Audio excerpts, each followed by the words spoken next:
அனைவருக்கும் வணக்கம். என் பெயர் அகிலன் ராம்குமார். நான் மெய்யன் தொடக்கப்பள்ளியில் பயில்கிறேன். என் கதையின் தலைப்பு யானையும் எறும்பும். அது ஒரு அழகிய காடு. அந்த அழகிய காட்டில் பலவிதமான விலங்குகள் வாழ்ந்து வந்தன. அதில் ஒரு யானையும் வாழ்ந்து வந்தது. அந்த யானை எப்போதும் தன்னுடைய வலிமையை எடுத்து கர்வத்துடன் நடந்து கொள்ளும். எல்லா விலங்குகளையுமே துன்பப்படுத்திக் கொண்டே இருக்கும். அம்மா அம்மா ஓடு ஓடு என்று மற்ற விலங்குகள் சத்த விட்டு ஓடி ஓடியும். அந்த காட்டில் உள்ள குளத்தில் எறும்புகள் வீர் கட்டி வாழ்ந்து கொண்டிருந்தன.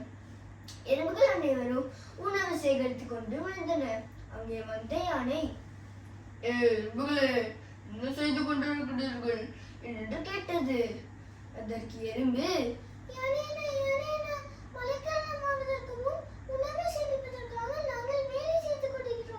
என்று கூறியது. அதற்கு யானை, அப்படியா, நான் நினைத்தால் இப்போது மழை வரும் என்றது. எறும்புகள் அனைவரும் எப்படி யானைனா என்று ஆச்சரியத்துடன் கேட்டது. அதற்குள் யானை தனது துதிக்கையால் குளத்திலிருந்த நீரை ஊஞ்சி எறும்புகள் கட்டிய கோட்டில் ஓட்டியது.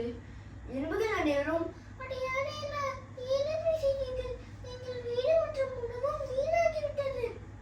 என்று வருத்தப்பட்டனர். யானை சொல்லியது, அமைதியாக இருங்கள், இதோ எப்போவும் மழை வரும் என்று சிரித்து அவர்கள் நீரை ஊற்றியது. எறும்புகளுக்கு கோபம் வந்து எல்லா எறும்புகளும் ஒன்று சேர்ந்து யானையின் மேல் ஏறி துதிக்கையின் உள்ளே சென்று கடிக்க ஆரம்பித்தது. யானை வழியில் கத்தியது, ஒழிக்கிறது, விடுங்கள் விடுங்கள் என்று கத்தியது.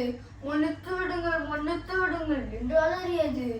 நீ வலிமை இழுத்து கர்வத்துடன் யாரும் நடக்க மாட்டேன் என்று மன்னிப்பு கேட்டது. அப்புறம் எறும்புகள் வெளியே வந்து யானை தன் தவற்றை உணர்ந்தது. இந்த கதையில் நாம் என்ன கற்றுக்கொண்டோம்? அதான், கர்வம் நல்லதல்ல.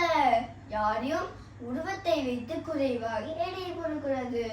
அவ்வளோதான். நன்றி, வணக்கம்.